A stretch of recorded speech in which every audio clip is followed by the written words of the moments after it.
இது ரெண்டும் வரவு செலவு குறிப்பிடுறீங்க, ரைட். நிறைய பேர் ரொம்ப உற்சாகமாக விடையளிப்பது என்பது ரொம்ப மகிழ்ச்சியாக இருக்குது.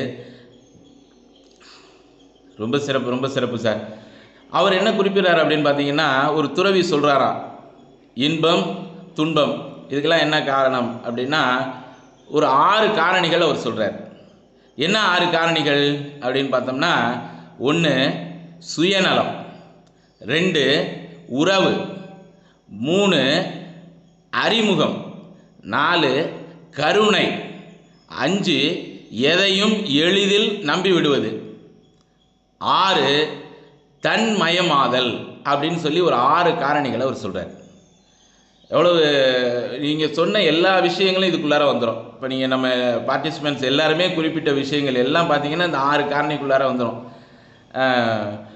சுயநலம், நான் நல்லா இருக்கணும், நான் வந்து நல்ல நிலையை அடையணும் அப்படிங்கிற சுயநலத்தால் தான் முதல்ல தன்னலம் தான், அப்புறம் தான் நம்ம பொது நலத்துக்கு போக போகிறோம். அப்போ தன்னலம் அப்படிங்கிறது வந்து பார்த்திங்கன்னா அதுதான் முதல்ல இன்ப துன்பங்களுக்கு காரணமாக இருக்குது அப்படிங்கிறார். 2 உறவுகள் அப்படின்னு சொல்லும்போது எல்லாத்தையும் வெறுத்துட்டு வேண்டான்னு போன துறவிகள் கூட, பட்டினத்தார் முதற்கொண்டு பெரிய துறவிகள் கூட பார்த்திங்கன்னா தன்னுடைய தாயினுடைய சுக துக்கங்களை கண்டு நானும் சுக துக்கங்கள் அடைகிறேன் அப்படின்னு துறவிகளே குறிப்பிடுறாங்க, பெரிய சன்னியாசிகளே குறிப்பிடுறாங்க. அப்படின்னா அந்த உறவை வந்து அவங்களால விட முடியல. அப்போ உறவுகளாலேயும் நம்ம இன்பம் துன்பம். அறிமுகம் என்பது என்னென்னா நம்ம நட்பு தான், நட்புகள்னு கூட வச்சுக்கலாம். ஒரு பக்கத்தில் நமக்கு அறிமுகமான ஒரு நபர், அவருடைய ஏதாவது ஒரு பொருள் காணா போயிடுச்சு, நமக்கு துக்கம் வந்துடுது. ஆஹா பாவம் அவருடைய பொருள் காணாமல் இல்லை, கிடச்சிருச்சு, நம்ம சந்தோஷப்படுறோம். அப்போது அந்த மாதிரி அறிமுகம் அப்படிங்கிறது ஒரு காரணி அப்படின்னு சொல்கிறார். அப்புறம் பார்த்தோம்னா கருணை, இரக்கம் இருக்குது இல்லையா, கருணை, அன்பு, இரக்கம் எப்படினாலும் நம்ம வைத்துக்கொள்ளலாம். அந்த கருணை வந்து என்ன செய்யுது, பிற உயிர்கள் துன்பப்படும் போதோ பிற உயிர்கள் கஷ்டப்படும் போதோ நம்மளை அறியாமல் நம்ம கண்ணில் தண்ணி வரணும். அதுதான் வந்து கருணை. அப்படி கருணை அப்படின்னு சொல்கிறோம். இது சொல்லும்போது நம்ம திருமுருக கிருபானந்த வாரியார் சொல்லக்கூடிய ஒரு விஷயம் கூட ஞாபகத்துக்கு வருது. என்ன அப்படின்னா, ஆட்டை பார்த்த உடனே, ஒரு ஆடு இருக்குது, ஆட்டை பார்த்த உடனே நாக்கில் தண்ணீர் வந்துச்சுன்னா அவர் வந்து நான்வெஜ்ஜு சாப்பிடக்கூடியவங்க, கண்ணில் தண்ணீர் வந்துச்சுன்னா அவங்க வெஜ்ஜு சாப்பிடக்கூடியவங்கன்னு ஒரு சின்ன ஒரு குறிப்பு சொல்லுவார் அவர்.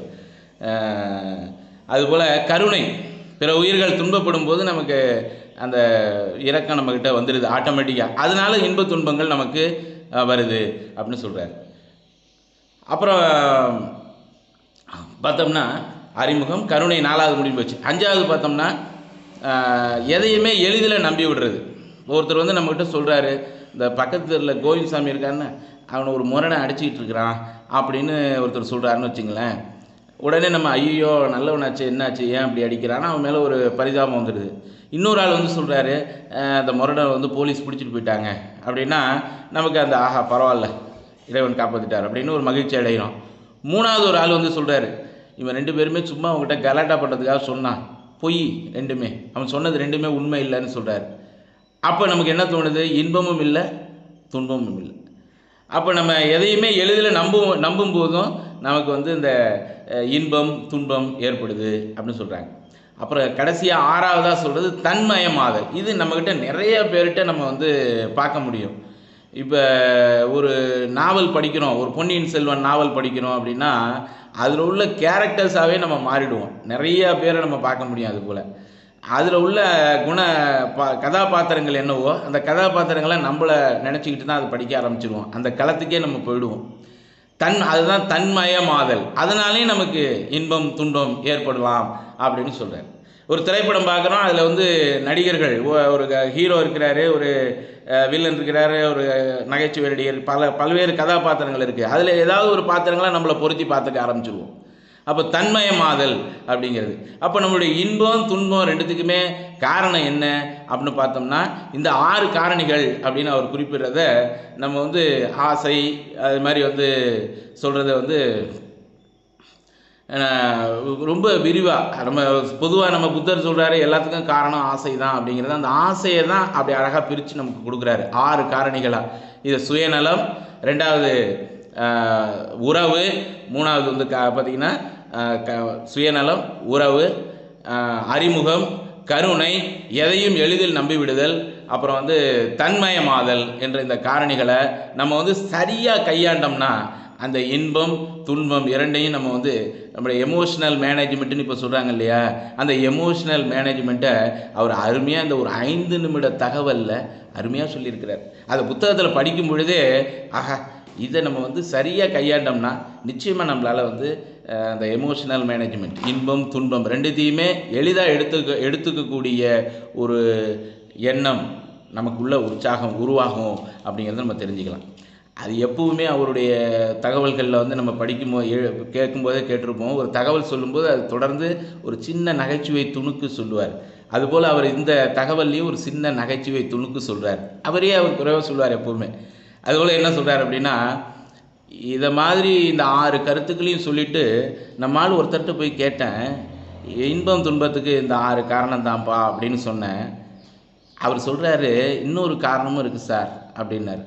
என்ன அப்படின்னா, பற்றுதல் அப்படிங்கிறார். பற்றுதல்னா இன்று ஒரு தகவல் கேட்கணுங்கிற பற்றுதல் காரணம். எப்படி அப்படின்னு கேட்குறார்.